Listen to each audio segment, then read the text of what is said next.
Fellowship, a Unitarian Universalist congregation with no geographical boundary, working toward creating a global spiritual community, rooted in profound love, which cultivates wonder, imagination, and the courage to act. Adapting to the COVID-19 pandemic has been difficult for many bricks and mortar congregations. Early on in the pandemic, we were in a unique position to assist many congregations with the transition. We hosted special episodes of The VUU, provided advice and counseling to religious professionals, and trained congregations for live streaming worship, all while providing robust online programming for our members. From worship to covenant groups, from classes to pastoral care, and from our monthly magazine to our letter writing ministry, we have found ways to build connection and community even through the screen.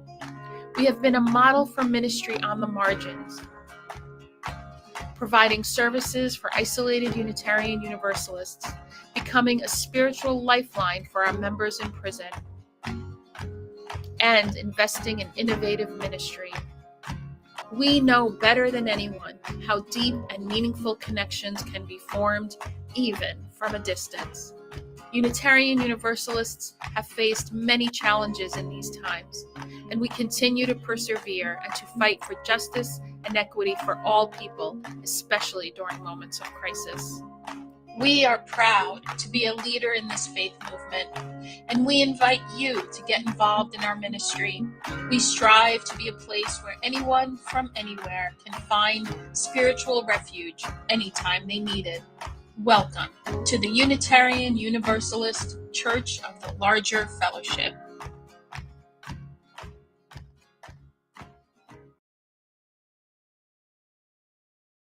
We are so excited to bring you an all-new episode of The VUU. The VUU is a weekly Unitarian Universalist talk show discussing important faith-based topics from an anti-racist, anti-oppressive, and multicultural perspective. Every Thursday for the past 7 years, we have welcomed guests from every corner of the world. Our guests are writers, scholars, activists, and religious thought leaders who are shaping Unitarian Universalism and society for the 21st century and beyond. I hope today's show inspires you. Hope it builds your faith. Hope it gives you perspective to see the power of Unitarian Universalism at work in your life. Enjoy the message.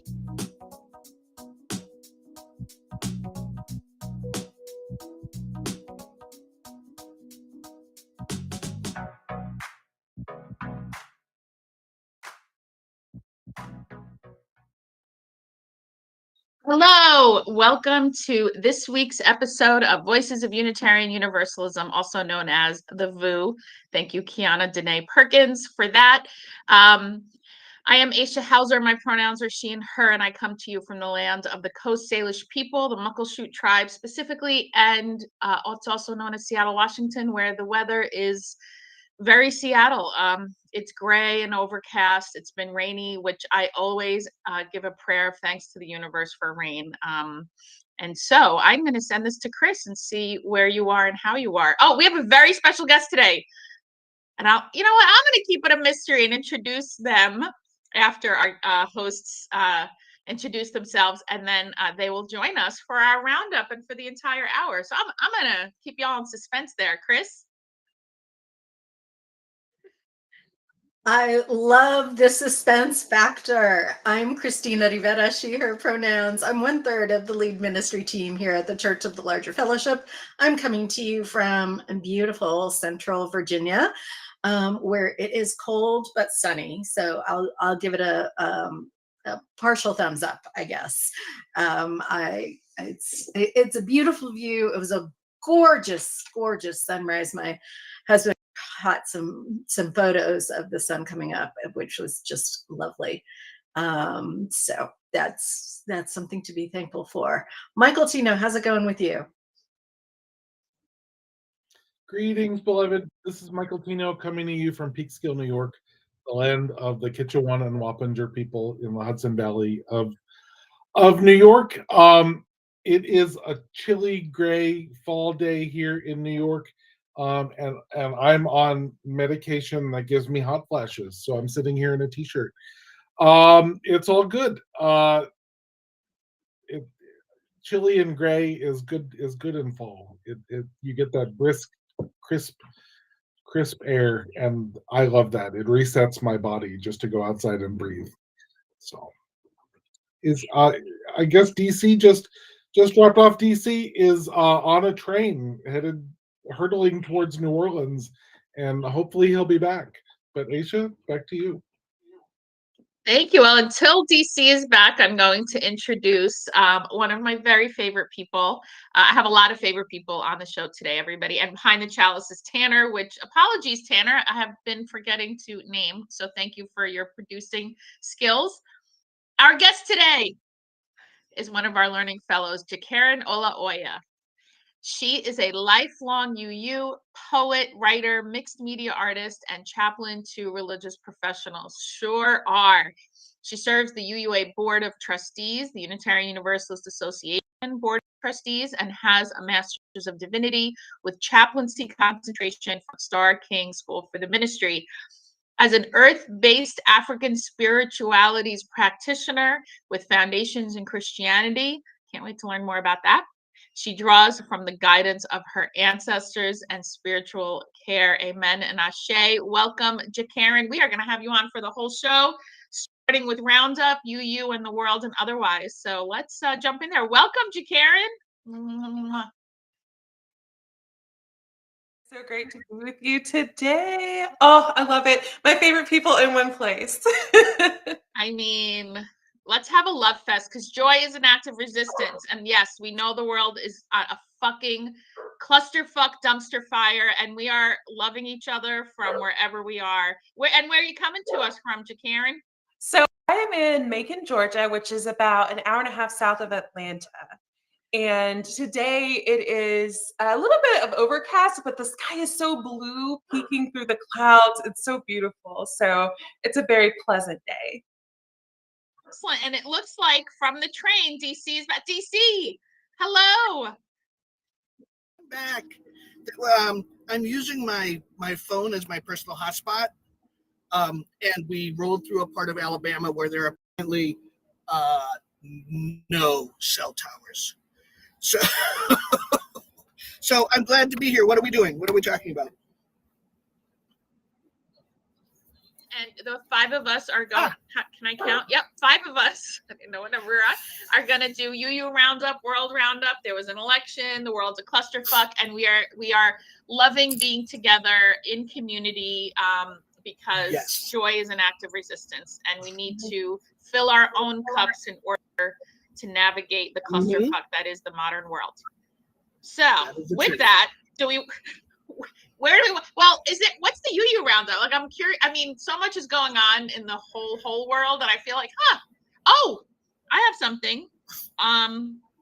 Side with Love on Monday hosted a, and I'm going to have to look up the name, a program that had many guests from Palestine, Israel, people in the United States who are American Jews, Muslims, about how to talk about what's going on in the Middle East. And it was, I found, very, very powerful. I didn't know what to expect, and it was UUA staff, Unitarian Universalist Association staff, that hosted it, and I found it very, very well done. And it was, I think they had almost 600 people on the webinar.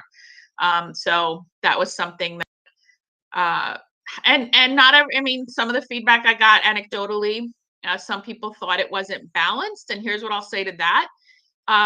There is a clear genocide happening, and clearly one side, the government of the state of Israel, has a lot of power and weapons and is utilizing it to crush another group of people. So I'm not sure what other side was supposed to be presented. I thought they presented a history of how we got here, but the idea that somebody from, I don't know, the IDF was going to come on and say why they're slaughtering children, I wasn't into that. So I said, that wasn't appropriate.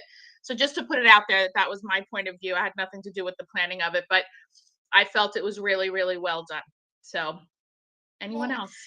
And meantime, Aisha, watched a couple things on TikTok where you're being attacked for actually admitting that anti-Semitism is real and that violence against Jewish people is a problem in our world. So, like I feel like if you are just a faithful reporter of what's going on in our world, um, you get attacked for doing that. Here's the thing I'll tell you. Um I have been in the past couple of weeks in conversations about what's going on in the Middle East, where I literally long for the days where people were pissed about the words white supremacy. I'm like, can we go back to just talking about racism? Because that was easy. Like this is, and it's not even that I'm uncomfortable at all. It's that I don't even know where to go. Like that's why I'm so happy JeKaren's on here, because I feel, what I start saying is let's talk about humanity, let's talk about pain, let's talk about trauma, because the issues are so deeply embodied in people that there's not even a starting point, it feels like. And I So think, yeah, me saying, yeah, to expect balance when there is clearly a power imbalance, like that, there's no, that in itself is impossible, right? When there's such a clear power imbalance being acted out, to expect some kind of nuanced or balanced reporting of that or witnessing of that is just not possible. And there's one of the memes going around right now that I was like, oh, that's the one. Like, to expect colonizers to call out other colonizers is probably not something that's going to happen. Like, that's not going to be the easiest work for us to do. And yet we are still called to do that work, right? If we have a hard time even identifying ourselves in the ways in which we've been colonizers and or colonized, expecting us to do that and recognize that in others, yeah, it's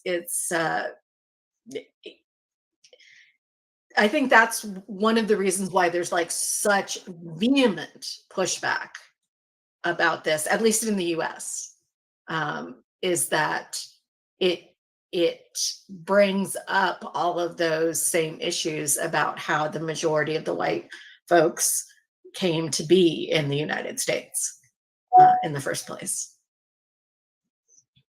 I mean, I literally couldn't say, hey, let's affirm let's affirm that we need to stop genocide, but let's not make anti-Semitism worse. And to Michael's point, that became like controversial. I'm like, damn. But JeKaren, I'm gonna ask you, I love your, you do offer spiritual care to religious professionals, and what are some of the things that you think we can go to resource ourselves based on the beautiful work you do?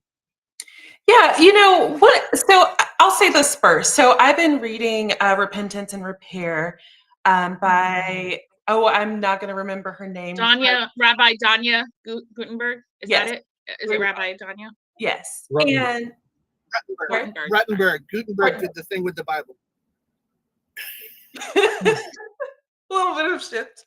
So in it, she's talking about how we can't, like, after an atrocity has happened, like, we can't rush to erase it, to pretend like it didn't happen. We can't rush to try to like fix it and make things better. We have to feel what we're feeling. We have to go through this process of healing, and that requires us to like be in the moment, to do the thing. And so, in thinking about resourcing, I think it's important now for people to start thinking about the other side of this. Once we get to a place of peace, a place of ceasefire, a place of repair and healing, but we have to think about the fact that we're also going to be carrying anger, and we're going to be carrying hurt and pain and trauma in the process. And so we can't wait until we get to that end point to start thinking about what that looks like. So now is the time to think about, okay, what are my spiritual practices? What helps me to feel good? What kind of care do I need through all of this? And it's going to be especially important for religious professionals because we then have to turn around and help other people do that same work, right? So it's important for us to start now. A lot of my work is in retreats and workshops, getting people to use art as a means of a spiritual practice, finding something that speaks to you. And we can't wait until we're in the midst of the trauma to develop that. We want it to be something that we can pick up when we need it, not look for it when we need it. And so I think that's something that a lot of people don't necessarily think about. They're just like, oh, like everything's on fire and I don't know what to do. And it can be everything's on fire and I really need to do art because that's going to keep me sane in the moment, right? That's the difference, I think.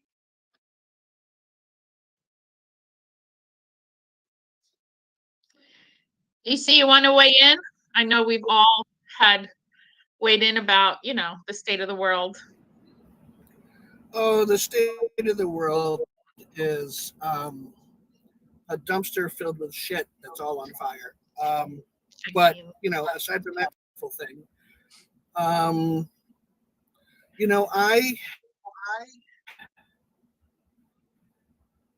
I think about trauma and I think about how people respond to trauma. And when people are in their trauma place, they're in their amygdala, which is like here, right? It's in the back of the brain. And when they're there, there's no possibility of rational conversation, right? And I think something that we're seeing right now in the world is that you've got two groups that are both in that amygdala place. We've got a Jewish population that was attempted to have been wiped off the map, and they've got generational trauma, which is biological, okay? And we've got the Palestinian people who are enduring an attempted genocide right now. And honestly, every Muslim person I know does not wish any Jewish person death and destruction. And every Jewish person I know does not wish Muslim people death and destruction. It's the governments of these two places that are having the screaming meanies, and nobody can get anywhere because everybody's triggered and in their amygdala and are unable to have conversations. And I think about, there are phrases that each side uses that the other side will put them in a trauma place right away, right? Like from the sea to the ocean or whatever it is, right?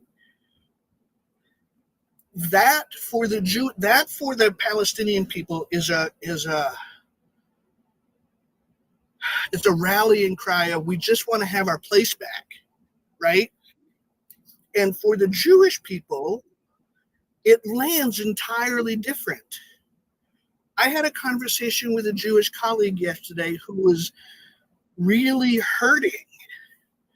And part of it is the only thing I can compare it, and this is an awkward and imperfect comparison, but we think about the work that we've done around the Confederate flag.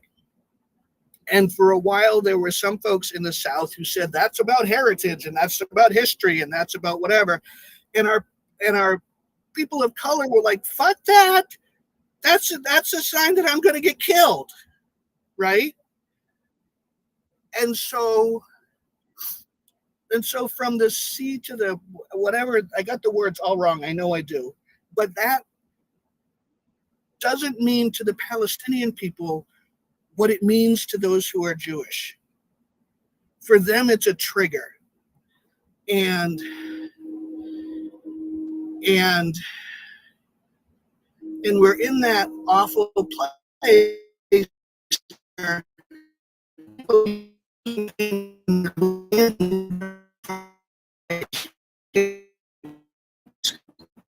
no! I think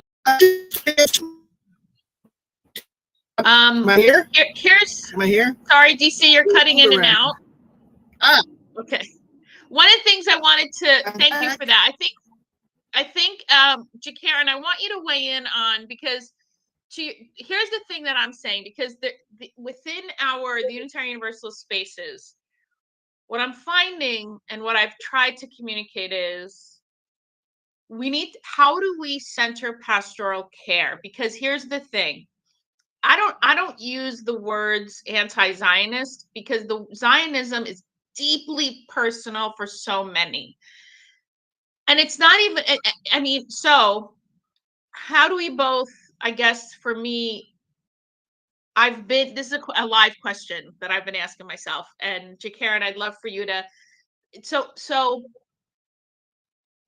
what's a ritual you would, like, let's say I'm giving pastoral care to a colleague who is Jewish or Muslim, or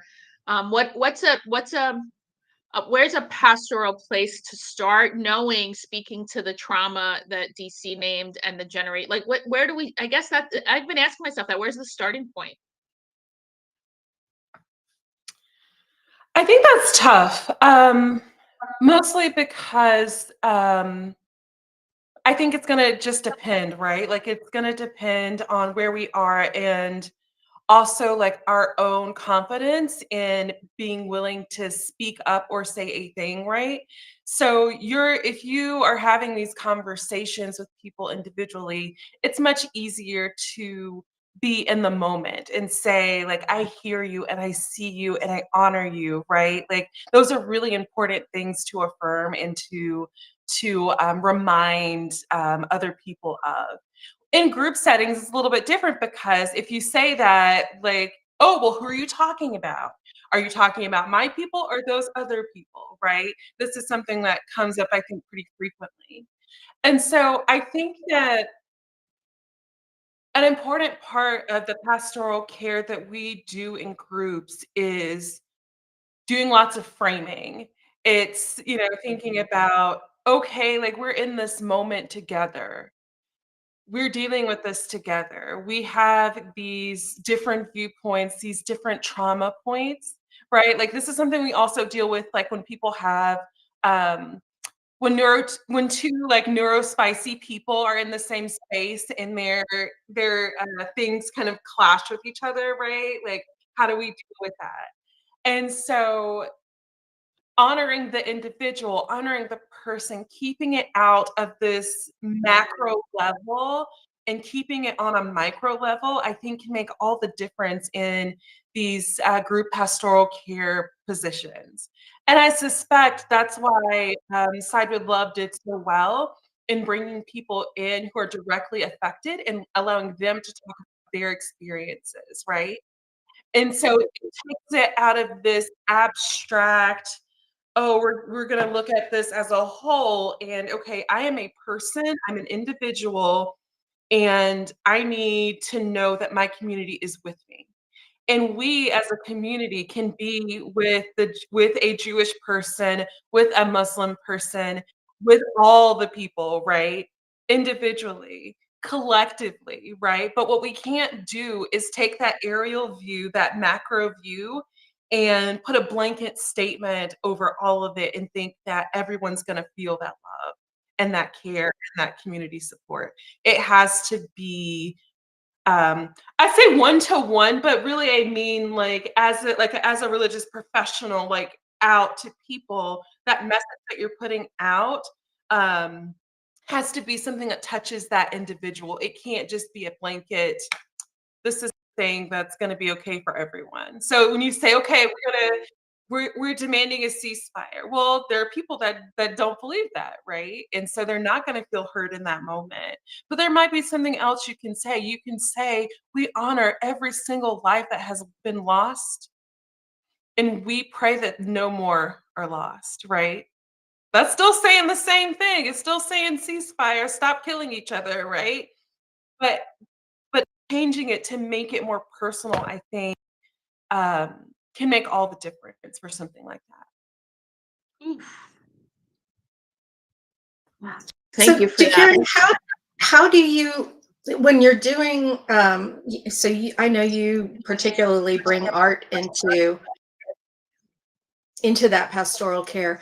How do you help people figure out what art works for them? Like how do you, because like I can't draw to save my life, right? Like I can draw stick figures and like the little house with the little, pitched roof like we did, and like a tree and a sun.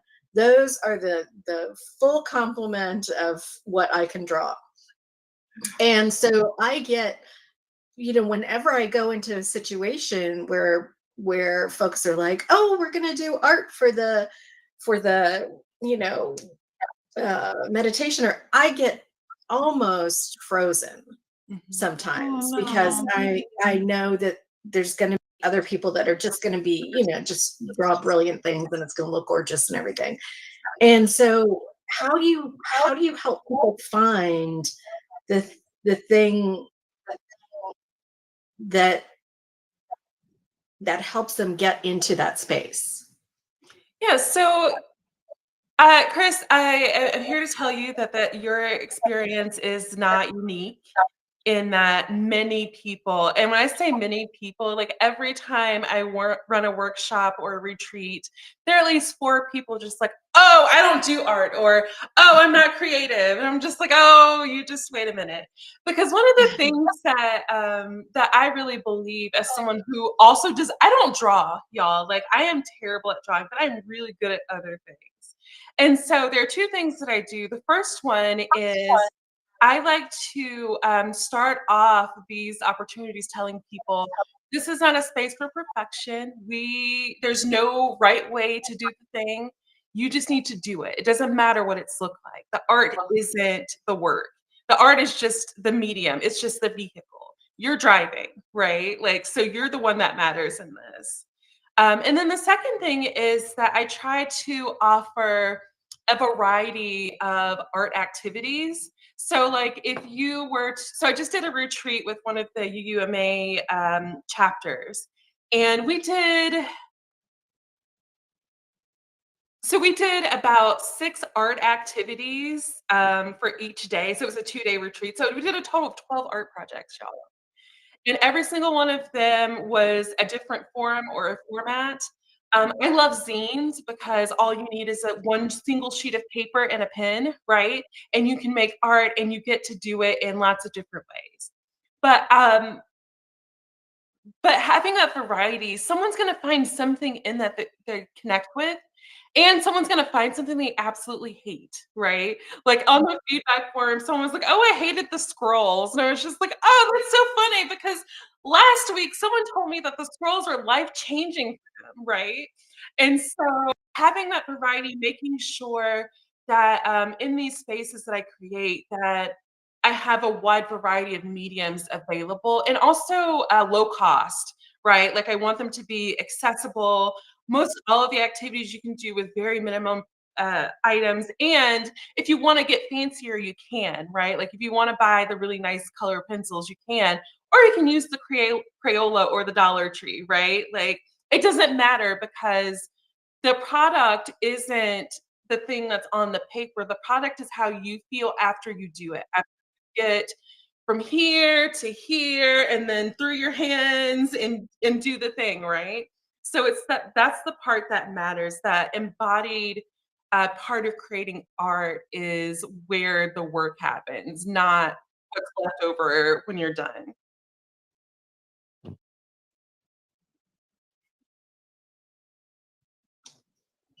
That is super helpful, and thank you for the affirmation that other folks feel the same, because that definitely helps me.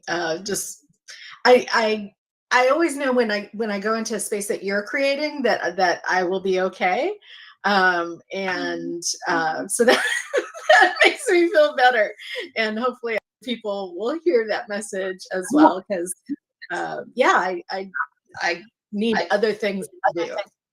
I want to take this like specific and maybe try and connect it to something larger. You know, in my experience, as the son of an art teacher, a lot of people have been damaged Yep. by people denigrating their abilities, right? Like you can make art. Yes. It might not look like a Van Gogh, right? But It it's shouldn't. art, and it shouldn't. Even better, JeKaren. You know, it's just like people who are like, I can't sing. Mhm. I'm like, you can make a joyful noise, and it might not be in tune. Like whatever. What even is that? It might be the third melody. Like I love music directors that are like, and the second harmony or the third harmony or the one that we haven't discovered yet, right? It's like you're gonna sing something and it's gonna be a harmony. It might not be according to the Western music theory, you know, whatever. But I mean, that's a product of our society, right? That we always have to be producing. And the truth of the matter is, it doesn't matter what you produce. What you produce is very small in comparison to the act of doing the thing that's going to pull your spirit, right? So, like, how does your heart feel when you are singing? How does your heart feel when you are taking a piece of paper to create a collage and you are ripping it and you are angry, but you are ripping that paper and then you get to take it and you slather on glue and you put it down on the right? Like, how are you feeling in the moment? Doesn't matter what you create, that product, that end goal. You don't have to sell your art. You don't have to, you can throw it away as soon as you create it. It doesn't matter because that's not the work and that's not what is important. But our society tells us perfection and product are the priority, and they are not. Like I know, Chris, I know, and maybe this is letting one of your deep dark secrets out of the bag here on the VUU, that you love pretty pens. I know you love pretty pens.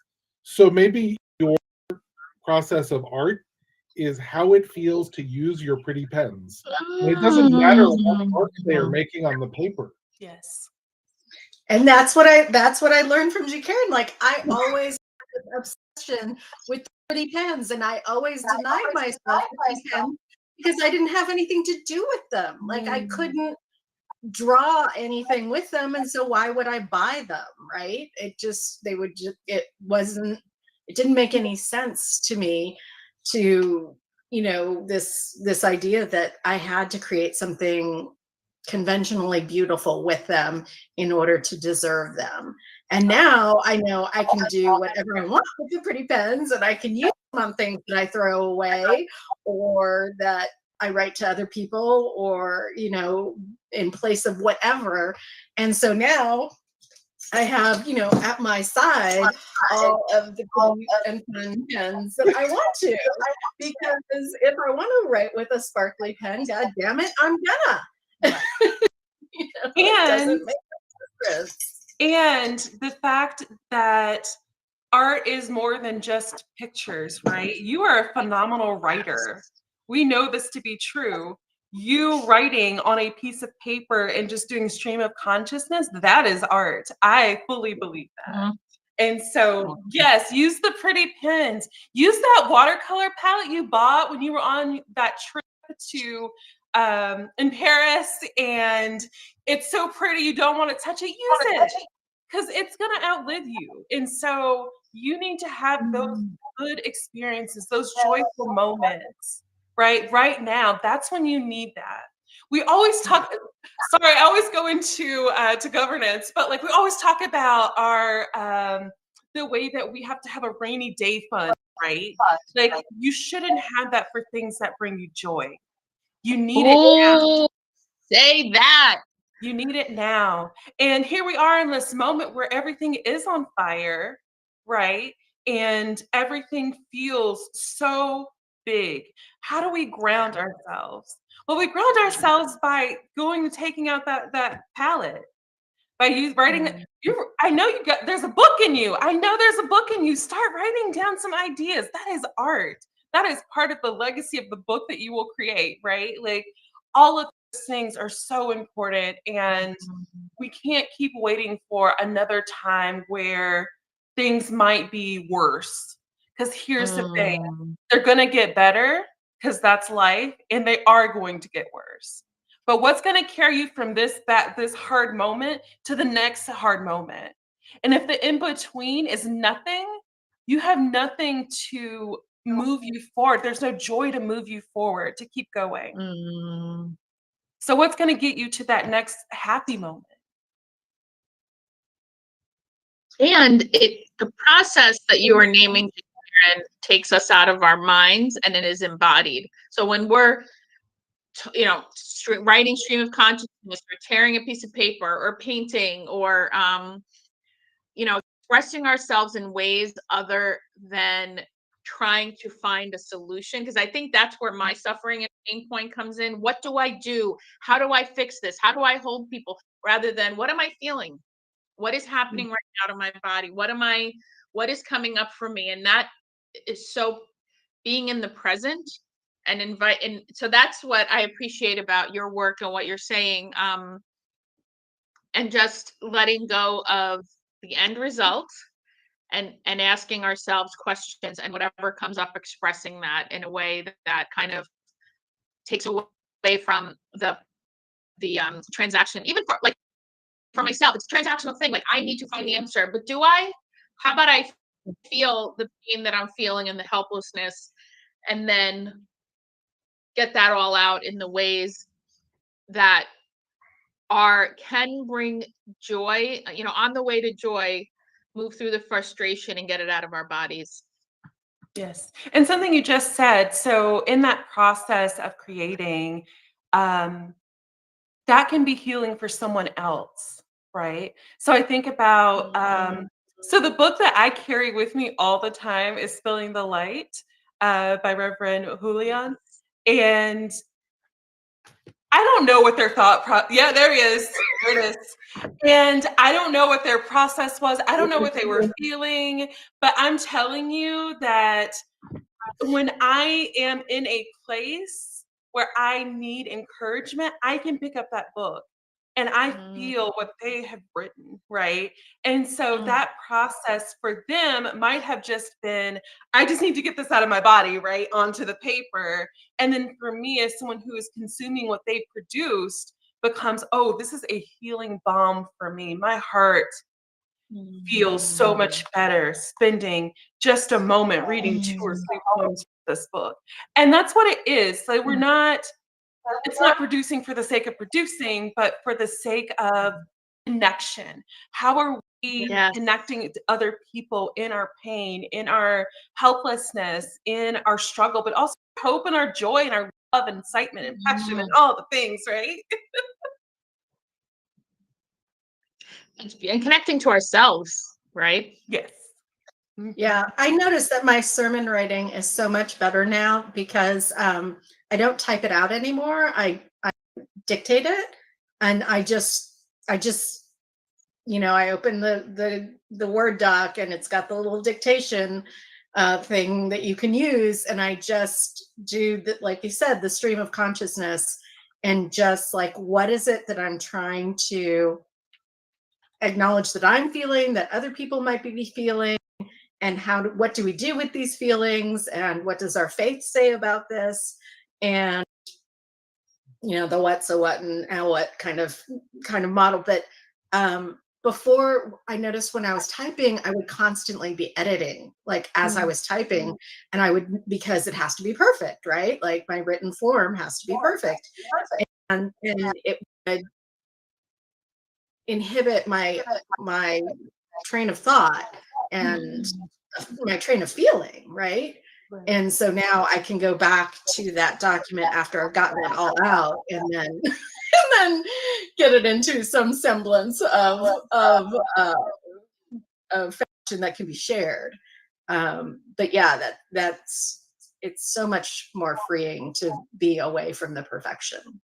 I am absolutely with you on the written word, and the way that, like, I was taught to write in a certain way. Like, I've submitted manuscripts before and been asked which copy editor I hired, because like they didn't need editing, because that's the way I was taught to write, right? And so if Exactly. I'm writing a sermon, I have to write like that too. Yeah. And I reached a point, so my daughter is now 10 and a half. I reached a point when she was about 1 where she got sick and whatever, and my first duty was to take care of my sick child, right? Which meant sermon writing, like, went right out the window because she was miserable, right? And I was exhausted because I was a parent of a baby, right? And anyone who's ever parented knows that deep exhaustion. Anyone who's ever witnessed parenting, anyone who's ever cared for another being, knows that deep exhaustion. And so I wrote down some sketchy notes and I brought it to the pulpit and I preached. And I preached as if I were dictating a sermon, right, to a computer. But it's like I said what I had to say. And the congregation, 201, the whole congregation was sitting there the whole time. They were like hanging on every word. And afterwards, they're like, "Did you like take a preaching class while you were away, or something?" Like, they were like, "Wow, what? I don't know what you did this week, but that was the best sermon you've ever given." And I don't even like the content. Wow. Not the best sermon I've ever given. Let me tell you, the content was not. And it But it just, made them feel like it was. Right. but like, I was so present with them because I wasn't staring at these words. I wasn't wrapped up in the perfection of the words Right. that I had Yeah. created. I was present with them and Mhm. sharing an idea with them, sharing, and it wasn't perfect, right? But it was so present. Um, so I will tell you that the last sermon I gave at CLF is this. And none of you can read this because it's in my arthritic handwriting, which does not bring me joy because I love having good handwriting. But that was the last sermon I gave, and it was okay. So, Aisha, you More have than okay. It really was more than okay. Well, You were being modest. For real, I'm fascinated by earth-based African spiritualities with foundations in Christianity. So it has not come up in our casual conversations, JeKaren. So now I get the opportunity to ask, what is that, and how does that live inside you, and how do you embody that, and what is it? So, thank you for asking about this. I don't get to talk about it nearly as much as I would love to, but I will say that it is very present in the work that I do, because I see myself grounded in earth-based practices, right? So I talk to trees. When I need to ground myself, I walk barefoot in the grass, right? I give thanks to the trees and the wind. I have this really great story. I was at this wild basket weaving class at the height of the pandemic, and we were all outside, and it was a really hot day, and it was just kind of stagnant. And so I'm talking to these people who I don't know and don't know me. And so they're like, "God, I wish there was a little bit of wind." And I said, and I closed my eyes and I'm sitting there and I said, "Spirit of the wind, we invite you in." Like something really silly and simple, right? And all of a sudden the wind started blowing. And they were all like, everyone stopped what they were doing. They were like, "How did you do that?" I love it. But I think more than anything, it's just this knowledge that our spirit is not separate from things that are inanimate, right? Like we're not separate from the trees, we're not separate from the bugs, we're not, right? Like that's all part of our spirit. When we talk about our ancestors, you know, always talk about the people, but that also includes that big old oak tree that died, that had been there for 500 years or whatever, right? Like all of those things are part of who we are.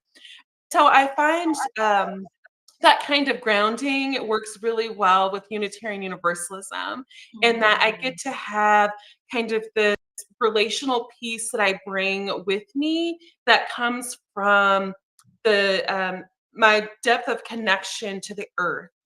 And so I was raised in a Christian household. I'm the fifth minister in my family. The other four are Christian, like in name, and their ministries are there. And I can't erase that, even if my views are either in conflict or not necessarily perfectly aligned. It's still part of who I am. And so I always say that and carry that foundation with me. So like I still get to celebrate Christmas, but like also like I'm more than likely on Christmas Day like going to be in a space where I can go sit and listen and talk to the trees and think, reflect about what it means to be in community, in a family.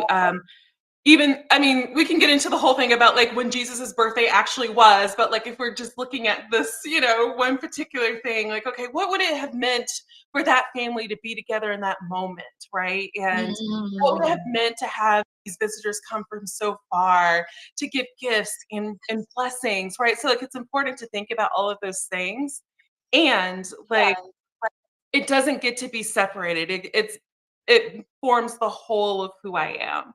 So I get to bring in some of those pagan practices and some practices that are traditionally African.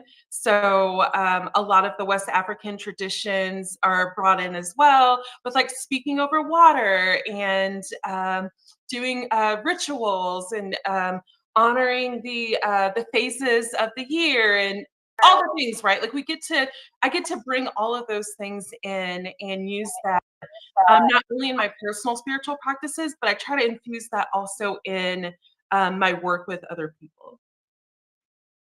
Do you have a book? Like, I know you have several books, including Spilling the Light.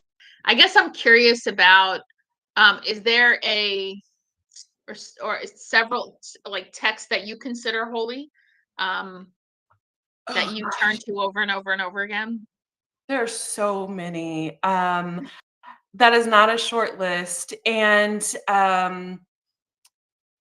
let's see. The one I will say that I refer back to a lot is called Ancestor Medicine. I'm not going to remember anybody's name who wrote these books, Shaw. I'm so sorry. I'm terrible with names, but it's a great book, especially if you're trying to explore what it means to have your ancestors present in your life as guides. They explore like all of the things that you have to think about. Like they're like your biological ancestors, but they're also spiritual ancestors, which is something that I recently preached about with the CLF. And they're also what we call like non-family. So they're people that aren't connected to you at all, but there's something about them. They're also like mythical ancestors, right? Like people who view like Greek gods or goddesses and view them as ancestors, right? So that book is one that I absolutely love. And then I'll say one more. Um, I love a book called Boundaries by Pixie Lighthorse. Oh, I remembered a name. Yes, Boundaries and Protection. Yes. That is one I go back to over and over again, especially because my work in community care, I feel like is very much tied to work in boundaries and helping people to understand boundaries. And so So I have a blog where I just talk about what it means to like be boundaried and important things about boundaries. And so so that's a book that I go back to over and over again. There's another. Oh, okay. I said that was the only one. Okay, so I'll leave it there. No, you can keep going. Listen, I love book recommendations. I'm into it. And the Pixie Lighthorse one, she wrote another one that I also want to recommend, Gold Mining the Shadows. That's the one I go back along with Boundaries and Protection. Yes. Yeah, really, really good. They're incredibly connected. I will say another one that helped me kind of formulate kind of my the wording around my spiritual practices, and it's called Jambalaya. That one is by, oh gosh, I'm trying to look it up while I'm talking to make sure it's right. I can't find it, but Jambalaya is really great. It's a book of it's magical personal charms and practical rituals. And Teshi is the name. And that one is really great to think, just to see someone else's practice and figuring out like what works for me and how I can adapt things that feel good for me and my spirit and align with my view, my values of liberation and love. And yeah, I think those are ones that I go back to over and over and over again. Thank you. I'm going to head out, folks, team. I'll catch you on the flip side. Good to see you.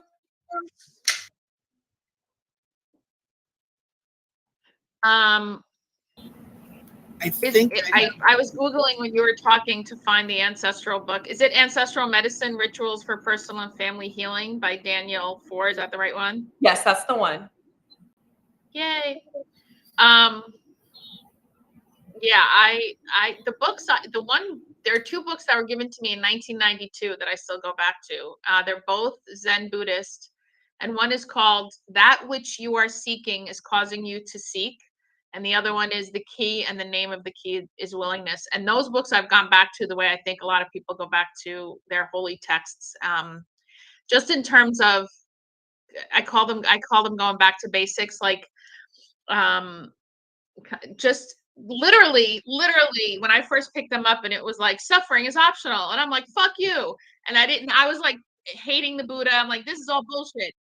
And it took me a good 20 years of, because then I would take a little nugget that made sense, like, very like, treading lightly and slowly. But then now I'm going to be 53 in about a little over a couple weeks, and I now understand way more what suffering is optional means. Like that pain, everybody experiences pain.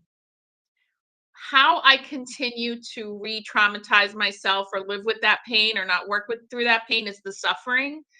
That is what I've given myself the charge to move through, especially as a faith leader. And I'm a trained therapist. I don't work in therapy anymore, but I engage in pastoral care, and I take my work as a faith leader. I embody it. And so now I understand those books, and they land much more. I understand them way more than I did when I first picked them up 30 years ago. So yeah.